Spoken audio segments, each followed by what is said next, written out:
말씀과 주보를 보시면서 훈독하겠습니다.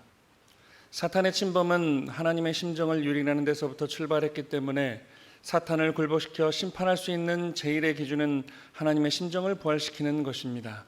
즉 하나님의 심정을 다시 유발시키는 데에서 승리의 터전이 마련된다는 것입니다. 그렇기 때문에 끝날에 있어서는 말씀 심판, 인격 심판, 심정 심판이 있습니다. 그 말씀과 인격과 심정이 심판의 기준인데 그 기준이 어느 단계여야 되느냐? 아담 해와가 타락하기 전 단계 기준 이상의 자리에 올라가야 합니다. 그러지 않고는 말씀을 다시 찾았다는 자리에서 승리의 기치를 가지고 나타날 수 없습니다. 그 말씀과 실체를 이루었다고 하는 자리에도 설 수 없고 또한 말씀의 실체이신 하나님 앞에 무릎받은 사람으로서 하나님의 심정을 상속받았다고 하는 자리에도 서지 못한다는 것입니다. 그 기준은 아담 해와가 타락하기 전 단계보다 더 차원 높은 단계에서 결정지어야 합니다. 그래서 통일교회에서는 완성시대의 하나님의 심정을 가르쳐 주는 것입니다. 아담과 해와는 장성기 완성급에서 타락할 때 하나님의 심정을 헤아리지 못했지만 통일교회에서는 완성시대에 있어서 하나님의 심정을 가르쳐 왔습니다. 완성을 중심 삼은 하나님의 뜻이 어떻다는 것을 가르쳐 왔습니다. 그러므로 그 기준 이상의 자리에 서지 않고는 사탄이 아담 해와를 타락시켰던 그 기준을 청산할 수 없기에 여러분이 그런 자리에 나아가지 않으면 안 됩니다. 그런데 이 세계 인류를 두고 볼 때 지금까지 그런 자리에 나아간 사람은 한 사람도 없었습니다. 그 자리에 우리가 가자는 것입니다. 전성경 449페이지 이하의 말씀이었습니다. 식구 여러분 안녕하십니까? 오늘 말씀해 주제는 우리는 지금 어떤 심정의 자리에 서 있는가라는 주제를 잡아봤습니다. 벌써 2020년, 22년 한 해도 벌써 절반이 지나가고 이제 내일이면 8월 달이 시작이 됩니다. 시간 참 빠르죠? 저도 엊그제 우리 성학생들처럼 수련 다니고 했었는데 제 나이가 벌써 50이 됐습니다. 엊그제 청소년 시절을 보낸 것 같은데 우리 식구님들도 또 우리 여기 80이 넘으신 우리 부모님 세대 초창기 때 들어오셨던 우리 선배님들도 그 옛날 그 뜨거웠던 심정이 엊그제 같은데 벌써 나이가 들어가고 있는 모습을 보게 됩니다. 시간은 참 빠른 것 같습니다. 올해도 엊그제 시작했는데 벌써 7개월이 훌쩍 지났습니다. 올해 전반기에도 섭리적으로 많은 일들이 있었습니다. 우리 참 어머님을 중심하고 또 각 지구, 또 각 교구마다, 또 각 교회마다 우리 많은 식구님들의 정성과 또 그 뜻한데 모아서 우리가 많은 섭리적 일들이 해놨습니다. 어머님께서는 또 미국에도 다녀오시고 또 윤영호 본부장을 통해서 아프리카에 2018년 19년도에 축복하셨던 그 내용들을 다시 점검하러 윤영호 본부장이 세네갈 대통령을 또 만나고 또 캄보디아 훈센 수장을 만나서 앞으로 모든 이 캄보디아의 내용들은 우리 한학도 총재님과 함께 하겠다라는 또 확답을 받아오는 그런 일들이 많았습니다. 이렇게 중요한 섭리적 시기에 우리는 어떤 심정으로 어떠한 마음의 기준으로 지금 진행되고 있는 섭리적 내용을 바라보고 계십니까? 이런 참 부모님께서 경륜하시는 섭리를 보면서 내 자신의 신앙을 한번 되돌아보게 됩니다. 부모님께서 이끌어 가시는 그 천주적인 세계적인 섭리를 보고 또 우리는 예배를 드리고 내 삶 가운데서 말씀을 중심하고 하나하나 나의 삶을 만들어 가는데 오늘 나는 참 부모님과 더불어 그 위에 계신 하늘 부모님과 더불어 그 말씀 가운데 또 그 경륜하신 섭리 가운데 나는 지금 어떤 자리에 서 있는가를 한번 되돌아보게 됩니다. 또 그 진행하시는 섭리를 얼마나 깊게 또 그 경륜하시는 다시 오마했던 2000년 만에 다시 왔다고 하는 우리가 믿고 모시고 따르는 참 부모님을 여러분들은 얼마나 이해하고 계십니까? 그러니까 우리가 지금 많은 분파가 생기고 있어요. 다른 사람들도 아니고 참 자녀님들이 지금 부모님 곁을 떠나서 다른 이 방향을 바라보고 있다는 겁니다. 그러니까 지금 제 친구들도 그렇고 제 후배들도 그렇고 2세들, 3세들이 혼란스러워합니다. 지금 이 예배를 통해서 쏟아내는 이 말씀이 맞는가? 정말 어머니께서 나는 독생녀다 라고 하는 그 말씀이 정말 맞는가? 혼란스러워서 예배를 못 나오겠다 하고 하는 우리 2세 가정들도 있습니다. 그러니까 왜 그래요? 물론 혼란스럽습니다. 저도 때로는 혼란스럽습니다. 하지만 혼란스러울 때마다 말씀을 들여다봅니다. 아버님께서 주셨던 말씀, 또 오늘 하고 계신 어머님의 말씀을 들여다볼 때 지금 말씀을 깊이 이해하지 못하니까 아버님은 초창기 때부터 이렇게 말씀하시지 않으셨는데 왜 어머님은 당신이 독생녀라고 하실까? 왜 어머님은 지금 새로운 우리가 듣도 보도 못한 말씀을 쏟아내고 계실까? 그래서 저는 혼란스러워서 교회를 못 나오겠습니다 라고 하는 친구들이 많이 있습니다. 근데 말씀을 깊이 내 마음과 그냥 의심의 눈초리로 어머님과 아버님을 비교하는 것이 아니라 이 말씀이 나와 어떤 관계가 있는가, 오늘 경륜하시는 섭리와 이 말씀과 나와 어떠한 공통점이 있고 내가 그 말씀 안에 얼마나 들어가 있는가를 생각해 보게 되면 초창기 때부터 듣던 아버님 말씀과 오늘 하시는 쏟아내신 어머니 말씀이 하나도 다르지 않다는 것을 여러분 이해하시게 될 겁니다. 얕은 그냥 나를 중심하고 내가 이해가 안 되는데 내가 들었던 아버님 말씀이 이런데 어머님은 이렇게 말씀하시네? 왜 다를까가 아니라 분명히 아버님께서는 성화 직전에 어머님과 붙잡고 축도를 하시면서 어머님이 제2의 교주라고 말씀하셨고 모든 권한을 어머님에게 주셨습니다.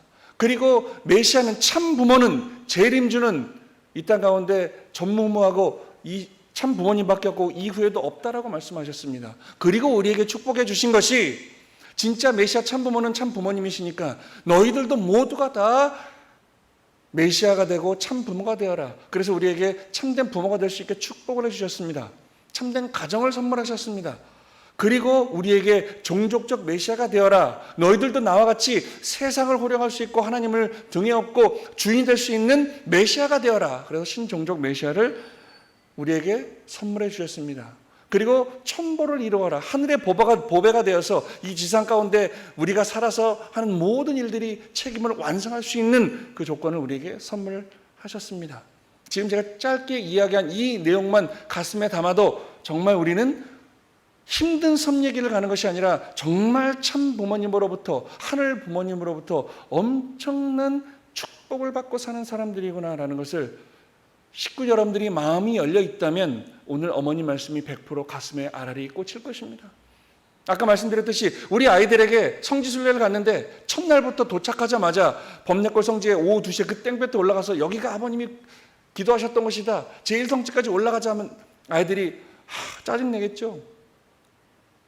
근데 마음을 여는 작업을 통해서 그 안에 아버님의 뜻을 전하니 아이들이 흡수하더라는 겁니다. 그런데 더 기가 막힌 것은 대학생들보다 고등학생들보다 중학생들이 더 가슴에 와닿다고 하는 소감문이 많았습니다. 그리고 이야기합니다.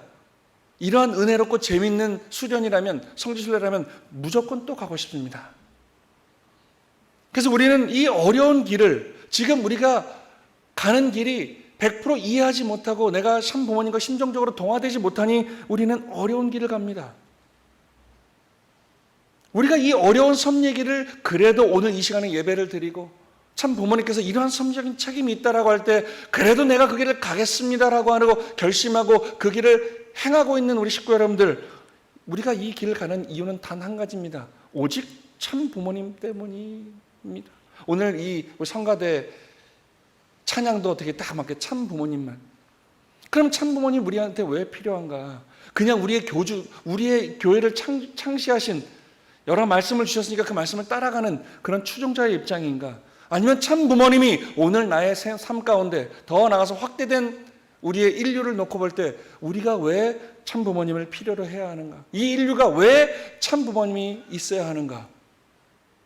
더 나아가서는 그러면 이 통일교회가 왜 존재해야 되는가? 말씀에 나와 있습니다. 빨간 부분만 훈독해 보겠습니다. 아담의 아가 타락하기 전 단계 기준의 이상의 자리에 우리는 올라가야 됩니다.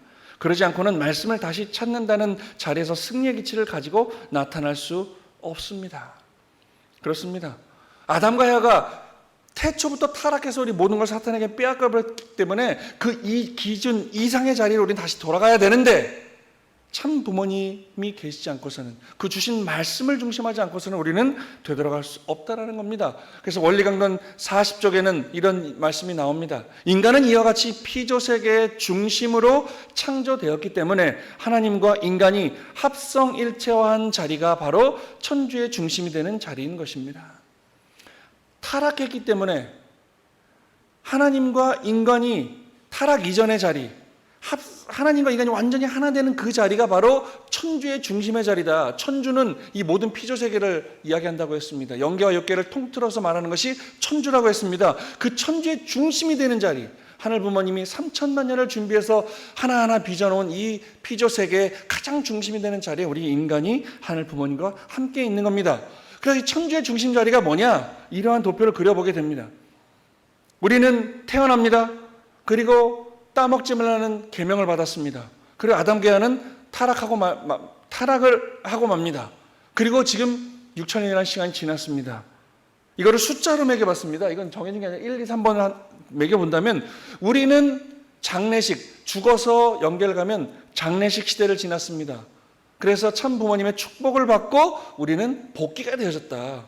하늘 부모님의 혈통이 아니라 타락한 이후에 사탄의 혈통을 가지고 살다가 참 부모님을 만나서 축복을 받고 원죄를 청산하고 우리는 다시 복귀되어졌다. 그 복귀되고 나서 우리는 죽어서 연계가는 장례식, 일반 사람들과 똑같은 장례식이 아니라 승화식을 했습니다.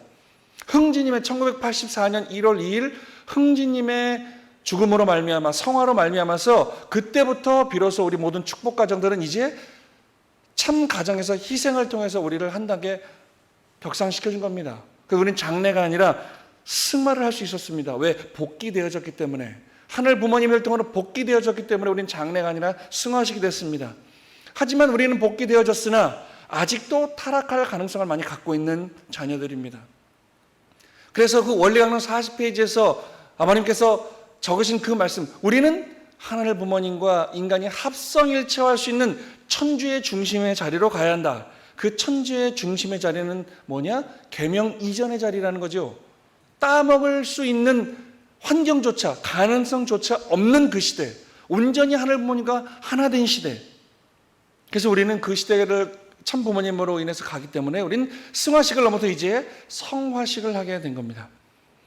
복귀의 시대가 아니라 회귀의 시대라는 겁니다.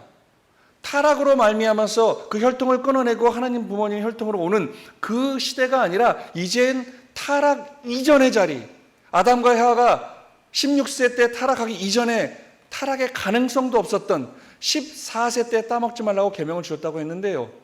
그 계명조차 필요 없었던 그 시대로 우리는 돌아가야 한다는 겁니다. 그게 바로 하나님과 인간이 완전히 합성일체화되는 천주의 중심 자리다. 그래서 우리는 기원절을 통해서 그 기원절 선포가 바로 이 복귀 시대를 넘어서 부모님께서 우리를 회개할 수 있는, 하늘 부모님의 타락할 수 있는 가능성조차 없는 그 시대로 회개시켜주는 그 기원절을 선포해 주신 겁니다. 그래서 우리는 어때요? 이 천주의 중심 자리가 어떤 자리냐? 계명 이전의 자리, 타락할 가능성조차 없는 자리. 아버님 말씀에 의하면 14세 때, 아담과 에와가 14세 때 하나님께서는 불러놓고 따먹지 말라고 하는 창세기 2장 17절의 말씀을 주셨다고 했습니다.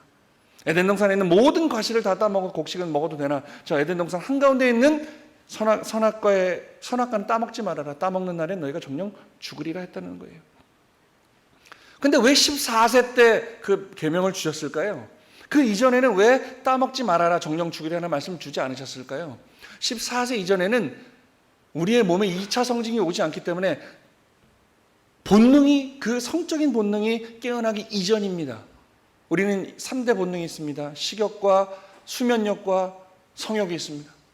식욕과 수면욕은 태어나면서 생기지만 성욕은 우리의 몸에 2차 성징이 생긴 이후부터 생깁니다. 그래서 14세쯤에 우리의 몸에 2차 성징이 있고 해와는 가슴이 나오고 엉덩이 커지면서 아이를 낳을 수 있는 몸이 되죠. 그리고 아담은 수염이 나고 목소리가 굵어지고 근육이 커지면서 정자를 생산할 수 있는, 아이를 낳을 수 있는, 그때부터 이제 본능이 꿈틀대기 때문에 하늘 부모님 불러놓고 따먹지 말아라 계명을 주셨다는 거죠.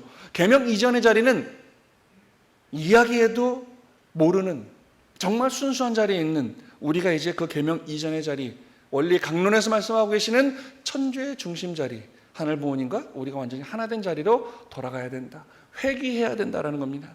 그래서 우리는 기원절 입적 축복을 받았습니다.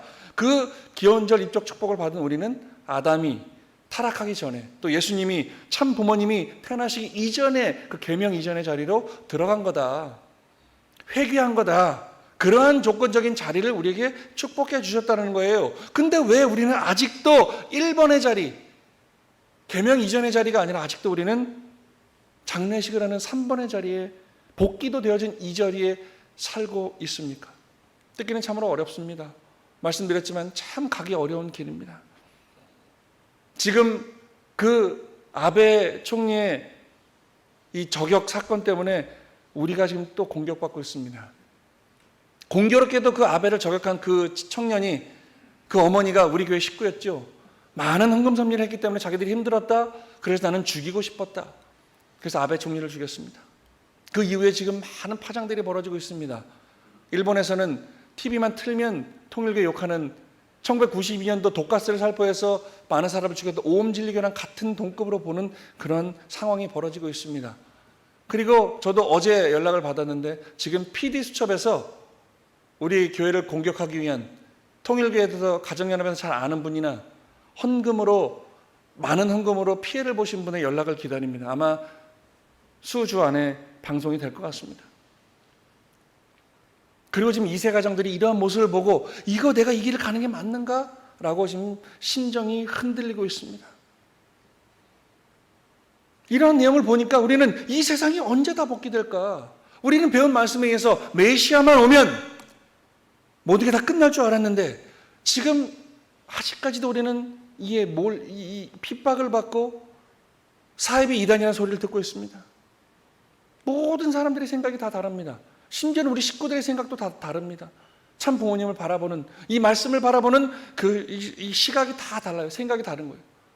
그러니까 참 어머님께서 아버님 성화 후에 내가 이 섭리를 다 짊어지고 앞으로 전진하겠다, 중단 없는 전진을 하겠다라고 말씀을 주셨는데도 어머님이 53년 동안 아버님 뒤에서 아무 말도 못하고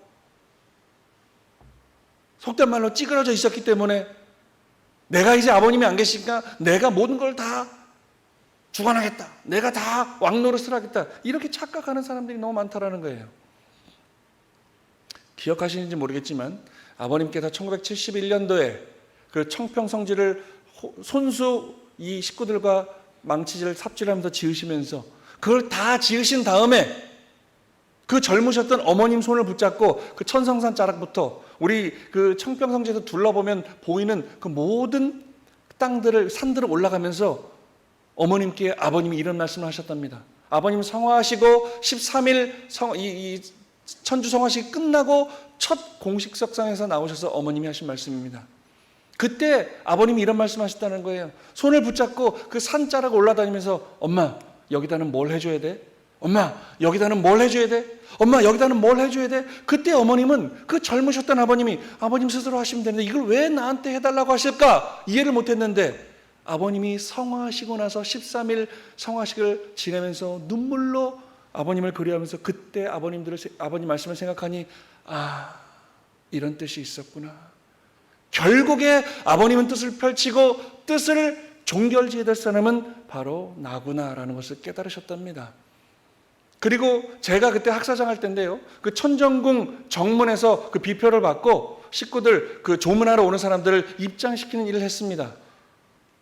그리고 그 어머님께서 그 위에 훈독실에 아버님 성체가 누워있고 거기 사람들이 와서 아버님에게 이 조문을 하고, 그리고 다 그 조문을 시작하기 전에 어머님이 그 아버님 성체에 키스를 하시면서 그 귀에다가, 성화하신 아버님이 누워 계신 그 성체 귀에다가 어머님이 하신 말씀을 기억하실 겁니다. 아버지 이제 걱정하지 마세요. 영계 가서 편하게 자유롭게 왕래하시면서 섭리하세요. 이 지상은 제가 책임지겠습니다 라고 다짐하셨던 어머님을 우리는 기억합니다. 그리고 그 13일장이 끝나고 어머님이 우리 공식석상에 나오셔서 무슨 말씀을 주셨어요? 나는 아버님이 하셨던 모든 섭리를 다 해낼 자신이 없다. 하지만 아버님이 펼쳐놓으신 섭리의 반 이상은 내가 완성을 해야 되지 않겠느냐라고 분명히 말씀하셨던 말씀을 저는 기억합니다. 그렇습니다. 어머님께서는 내가 아버님이 안 계시니 이제 그 모든 권한을 잡고 내가 칼자루를 휘둘겠다, 이런 말씀이 아니라 아버님의 그 모든 정성과 심혈을 기울였던 그 심정을 상속받아서 내가 섭리에 앞장서서 그 일을 해내겠다, 너희들은 나와 함께 가자라고 말씀 주셨던 그 어머님의 심정을 우리가 헤아린다면 감히 어떻게 우리가 어머님을 이해하지 못한다는 말씀을 할 수 있겠습니까?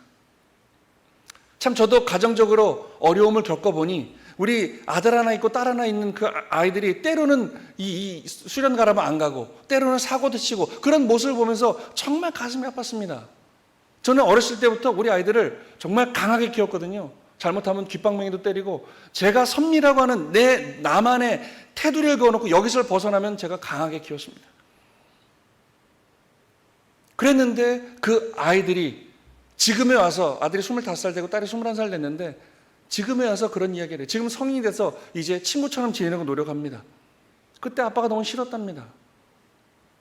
그러니까 이런 거 있잖아요. 공부 열심히 하려고 준비 딱 했는데 너는 왜 공부 안 해? 그럼 하기 싫잖아요.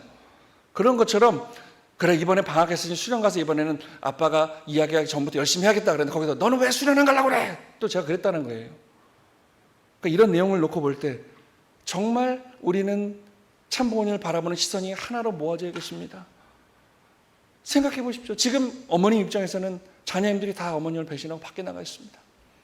저는 우리 아들 하나 딸 하나가 때로는 괴롭힐 때 정말 하늘이 무너지는 그런 심정이었는데 어머님 입장에서 생각해 보십시오. 어디 하나 죄송하지만 어머님과 하나 된 자녀가 있습니까? 쉽지 않은 겁니다. 그래서 다시 결심하게 됐습니다. 그런 모습을 보고 오늘 벌어진 이 통일가의 이 상황을 보면서 저는 다시 결심합니다. 나라도 끝까지 버티자. 견뎌내자. 이해 안 되면 그저 고개 숙이고 묵묵히 그 말씀을 따라가자라고 다짐을 합니다. 이 한 목숨 다하는 날까지 참아내고 견뎌서 내가 부모님께 효도할 수 있는 아들이 되자라는 다짐으로 하루하루를 살아가고 있습니다. 전 세계 모든 축복 가정들이 이해가 되지 않는다고 해서 내가 이해가 안 되면 그 진리가 아닙니까? 내가 감당할 수 없으면 그 말씀이 옳지 않은 겁니까? 아니라는 겁니다. 그저 나는 그 말씀을 어떻게 나같이 부족한 사람이 그 말씀을 이해하지 못한다고 해서 부모님 말씀은 잘못된 거라고 평할 수 있겠습니까? 서두에도 말씀드렸지만 우리 저기 70, 80이 넘으신 선배님들 계시지만 그 초창기 때 얼마나 고통스러웠습니까? 근데 우리 어머니도 그래요. 도망가고 싶었는데 도저히 도망갈 수가 없다라는 거예요. 이 말씀을 알아버렸어요. 근데 알아버렸는데 너무 힘드니까 도망가고 싶은데 도망갈 수가 없다라는 거예요. 그래서 우리 어머니가 그럽니다. 그럼 버티자. 이 악물고 참아내자. 언젠간 버티고 또 버티다 보면 우리는 승리할 날이 있겠지. 정말 세상 사람들이 우리를 바라면서 부러워할 날이 오겠지. 그리고 81세가 되셨습니다. 그래서 오늘 저는 다시 한번 다짐합니다. 우리 식구님들께 오늘 이 예배를 통해서 우리 한번 견뎌봅시다. 우리 한번 부모님 말씀 가지고 한번 이겨내 봅시다라고 말씀을 드리는 겁니다. 재작년에요. MBC 대한민국 임시정부 100주년 특집 3부작 다큐멘터리를 하더라고요. 이게 뭐냐면 그 야구 선수 박찬호 있죠? 박찬호 선수가 은퇴를 하고 그 하얼빈하고 그 중국을 돌아가면서 그 2주 동안 그 임시정부가 있었던 곳을 찾아가서 보고 느낀 거를 이제 다큐멘터리를 쳐서 방송하는 겁니다. 그러면 2주간 돌아보더니 그 야구밖에 몰랐던 박찬호 선수가 이런 얘기를 합니다. 아, 독립운동가들의 발자취를 따라가 보니 이 독립운동가들을 위대하게 만든 건 그들이 타고난 재능과 특별한 노력이 아니었더라. 자신에게 의미 있는 걸 위해서 참고 견디는 꾸준함이 있어서 오늘 우리가 이 독립된 나라에서 살 수 있는 게 아닌가라고 하는 이야기를 그 야구선수 박찬호가 합니다.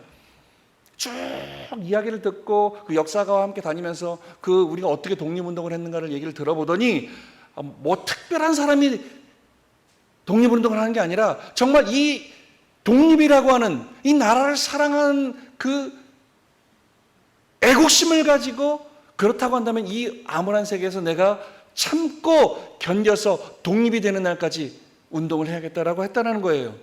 그리고 또 이런 얘기를 합니다.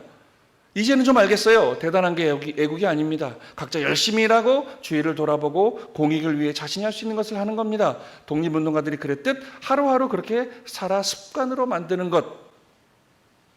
그렇습니다. 오늘 이게 우리 신앙과 우리의 섭리를 가는 우리 식구님들에게 딱 들어맞는 길이 아닌가 생각이 되어집니다. 그 일제강점기에 얼마나 독립하기 힘들었겠어요. 아무리 두드려도 열리지 않는 그 일본 그 강점기에 얼마나 힘들었겠어요. 많은 사람들이 독립을 위해 죽어갔습니다. 어떻게 보면 우리의 환경도 그거랑 비슷할지 모르겠습니다. 그래서 이런 이야기를 합니다. 독립운동가들이 그랬듯이 우리도 하루하루 그 독립을 위해서 하루하루 꿈을 꾸고 비전을 가지고 운동을 하고 하루하루 습관을 만드는 겁니다. 독립된 나라를 만들겠다는 습관을 만드는 거죠. 마찬가지입니다. 우리도 천일국을 만들겠다고 하는 하루하루 선을 행하고 가족끼리 화목하고 내가 이해할 수 없는 것들을 이해하고자 공부하고 그 공부의 터전 위에서 우리가 하나 되기 위해 노력한다면 우리가 이루지 못할 것이 무엇이 있겠습니까? 참부모님 현현부터 지금까지 얼마나 치열하고 섭리가 바빴습니까?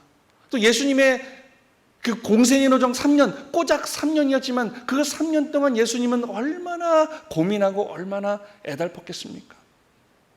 그래서 오늘 이 7.1절, 7.8절 기념 예배를 통해서 이 7.1절은 뭐죠? 그 참 부모님께서 고르바초프를 만나고 와서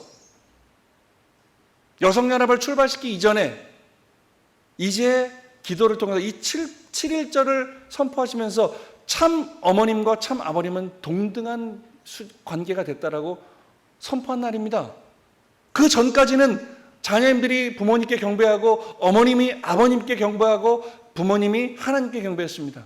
근데 이제 어머님이 아버님께 경배하지 않고 이제 6,000년간 해와의 타라고 말미암아서 잘못된 이 섭리가 참 어머님의 승리로 말미암아서 이제 참 부모는 하나가 됐다라고 선포하신 겁니다.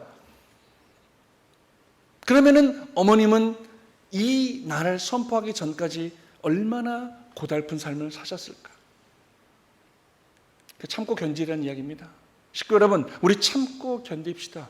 힘들고 어려워도 한번 참고 견디고 내가 섭리의 주인공이 돼서 앞으로 나아가는 우리가 됐으면 좋겠습니다. 이번에 성지순례 우리 아이들 데리고 갔다 오면서 우리 권승우 목사님하고 이야기하다가 권승우 목사님 저한테 묻더라고요. 교구장님은 성학생 때 수련 몇 번이나 갔어요?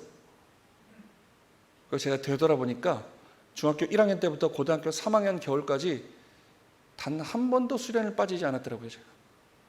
제 기억납니다. 고등학교 2학년 때 우리 어머니가 야 이제 수련 그만 좀 가라. 수련 가라가 아니라 하도 가니까 그만 좀 가라라고 하셨던 우리 어머니의 말씀이 기억납니다. 그리고 권승우 목사님 저한테 상기시켜 주신 거예요. 지금 성학생들 데리고 이 성지순례를 한 이유가 내가 2세로서 중학교 1학년 때부터 고3 때까지 그 수련을 다 다니고 성지순례를 다니고 캠프를 다니면서 거기서 보고 느꼈던 부모님의 작지만 심정, 거기서 느꼈던 우리 성학생들의 사랑, 하나됨, 이걸 통해서 오늘 내가 힘들고 어려워도 내가 이 길을 가겠다고 목회하는 자를 견디고 있구나라는 생각이 이번 성지순례를 통해서 저도 떠올랐습니다. 그리고 아버님의 말씀이 기억났습니다. 죽지만 말고 따라와라.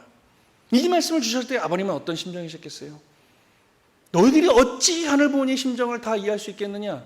예수님의 심정을 다 이해할 수 있겠느냐? 나의 심정을 다 이해할 수 있겠느냐? 하지만 나를 믿는다면 묻지도 따지지도 말고 죽지만 말고 따라와라. 나와 함께 가면 승리의 영광을 얻을 것이다 라고 주시는 아버님의 말씀임을 깨닫게 됐습니다.